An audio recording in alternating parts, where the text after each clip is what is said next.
2016 will be 2016 համաշխարհային բանկի հայաստանյան գրասենյակի համար կարևոր տարի է լինելու։ Ամերիկայի ձայնին տված հարցազրույցում պատմել է գրասենյակի ղեկավար Լորա Բեյլին։ Նրա խոսքով նախորդ 18 ամիսների ընթացքում համաշխարհային բանկը հավանություն է տվել շուրջ 250 միլիոն դոլարի նոր ծրագրերի իրականացմանը Հայաստանում, եւ 2016-ն այդ ծրագրերի իրականացման տարի է։ Համաշխարհային բանկի ուշադրության կենտրոնում են ծրագրեր, որոնք օգնում են Հայաստանի Հանրապետությանը լավագույնս օգտագործել սեփական տնտեսական ներուժը։ Յուրաքանչյուր տնտեսության հզորություն հիմնված է առաջին հերթին դրա սեփական պաշարների լավագույն օգտագործման վրա։ Համաշխարհային բանկի հայաստանյան գրասենյակի ղեկավարը հատկապես կարևորել է 2016-ին Հայաստանում նոր հարկային օրենսգրքի ընդունումը, որը կօգնի գործարարներին ավելի պարզ հասկանալ կառավարության հարկային քաղաքականությունը։ Մենք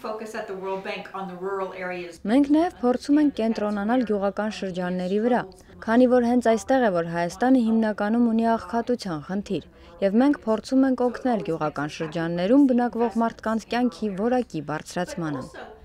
Լորա Բեյլիի խոսքերով ընդհանուր առմամբ վերջին տարիների ընթացքում նկատվել է Հայաստանի կառավարության նկատմամբ միջազգային դոնորների ավելի բարձր աջակցություն։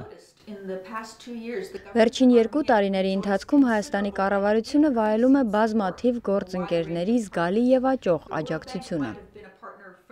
Մասնավորապես միջազգային գործընկերների աջակցությունը հիմնականում կենտրոնացված է խոշոր ենթակառուցվածքային նախագծերի վրա՝ ճանապարհներ, գյուղատնտեսություն եւ էներգիայի արտադրություն։ Եվրոպական զարգացման բանկն օրինակ 40 միլիոն դոլար է հատկացրել Հայաստանում ոռոգման համակարգի զարգացման համար, իսկ Ասիական զարգացման բանկի կողմից ներդրում է կատարվել կրթության մեջ։ Հայաստանը նաեւ հսկայական ներուժ ունի վերականգնվող էներգիայի արտադրման ոլորտում, համոզված է Բեյլին։ Վերականգնվող հատկապես արեգակնային էներգիայի զարգացմանը Հայաստանում լուրջ աջակցություն է հատկացնում նաև Միացյալ Նահանգները։ Մասնավորապես նախորդ տարի պետքարտուղարությունը ամերիկյան մասնագետների եւ գործարարների մի խումբ էր ուղարկել Հայաստան երկրի վերականգնվող էներգիայի զարգացման հեռանկարները քննարկելու նպատակով։ Պատվիրակության կազմում Հայաստան այցելած Հարավային Կալիֆոռնիա Էդիսոն խոշոր ընկերության արտաքին կապերի տնօրեն Զանգու Արմենյանը համոզված է, որ Հայաստանը կարող է մեծապես շահել երկրում արեգակնային էներգիայի զարգացումից։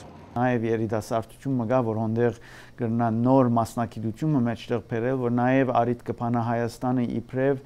գետրոն ստեղծվի արեգակնային էներգիայի այդ զանազան շրջանի երկիրներուն նկատմամբ։ Աշոտ Պողոսյան, Երևան, Արման Թարջիմանյան, Ամերիկայի ձայն, Վաշինգտոնից։